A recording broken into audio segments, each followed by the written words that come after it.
glance, but the only one I can see reads, "Oil?"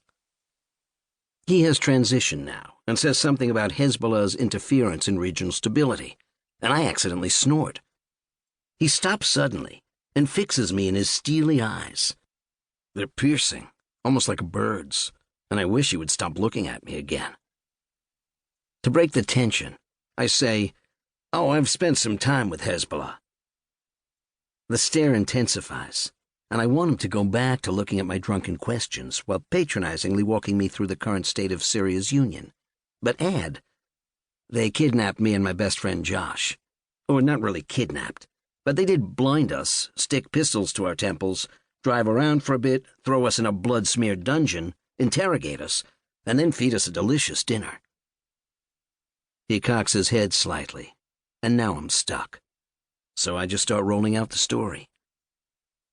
Okay, so do you remember when Al Gore launched his television channel, Current TV, in the mid-2000s? I can't think of why he did it or who his partners were. But anyhow, along with my best friends, Josh and Nate, we were sent over by Current to Lebanon in 2006 to cover the Israeli invasion. Because, well, and I pause trying to do the math. His expression hasn't changed. Right after 9/11, we were the first people to ever surf mainland Yemen, and while we were there, sort of stumbled onto the headwaters of violent anti-state radicalism. Oh wait, we found that the second time we were in Yemen, riding motorcycles through Osama bin Laden's ancestral village, which we were only doing to get to India and this madrasa where that ideology had metastasized, but got all screwed up because Josh saved me from a life spent trying to be famous and decided we needed to kidnap a monkey in Bombay and take it to Pakistan first. Or not to kidnap, but somehow procure a monkey in Bombay and take it to Pakistan, because in Pakistan he would be truly revered and live a better life. But, sorry, that was right after Lebanon.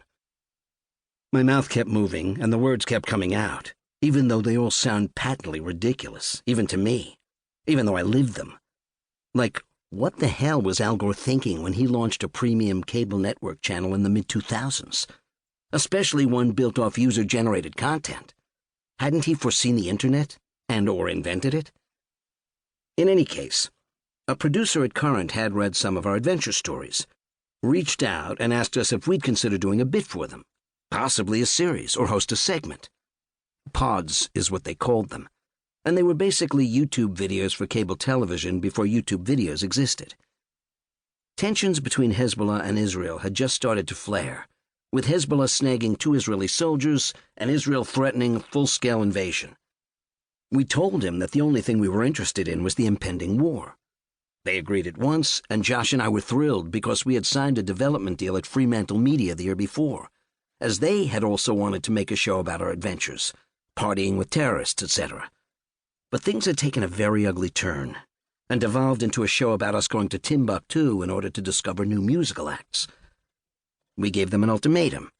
Either let us go and cover a real war or let us out of our deal, which seemed a fine scenario, all things considered, and it worked like a charm. They balked, insisting that the musical acts of Timbuktu would shine if we would only give the concept a chance, but they understood our bloodlust.